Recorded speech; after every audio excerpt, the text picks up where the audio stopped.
Bonjour, je fais le corrigé du numéro 3 du devoir. On veut obtenir le commutateur de XNP. Pour calculer un commutateur d'opérateur, ça s'applique sur une fonction, donc on l'applique sur la fonction f de x. On remplace, puisqu'on est en représentation x, on remplace les opérateurs par leur représentation en x. On se retrouve avec xn pour xn, puis moins i h bar de dx pour p. On applique directement. À droite, ce qui est important, il ne faut pas oublier, on fait la multiplication de xn et fx avant la dérivée. Ensuite, on fait l'expansion, on se retrouve avec la dérivée d'un produit qu'on fait l'expansion. Puis là, il y a deux termes qui vont se simplifier. Il va en rester un seul. Puis donc, c'est notre réponse. On se retrouve avec i h bar n x n-1 fx. Donc, pour répondre à la question, le commutateur xnp est donc égal à i h bar x n-1, etc., etc.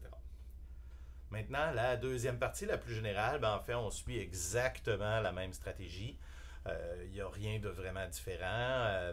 On prend les représentations. On se retrouve encore une fois, on n'oublie pas, quand j'ai l'opérateur P, j'ai la dérivée, mais je dois faire le produit avant. Donc, je fais le produit, ensuite je dérive le produit, je me retrouve avec f'x gx plus fx g'x. Puis on retrouve le commutateur comme expliqué ici. Ensuite, deux opérateurs Q et P qui ont des vecteurs propres communs commutent. C'est ce qu'on voudrait essayer de voir. Donc, j'ai un ensemble de vecteurs propres, que j'appelle EI.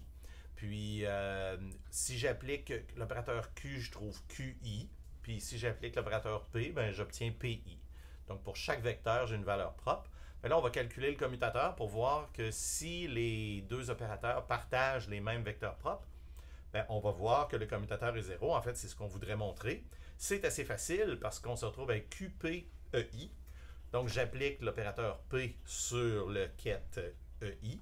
Ça me donne le scalaire PI. Ensuite, je continue. J'applique l'opérateur Q sur le ket EI. Ça me donne le scalaire QI.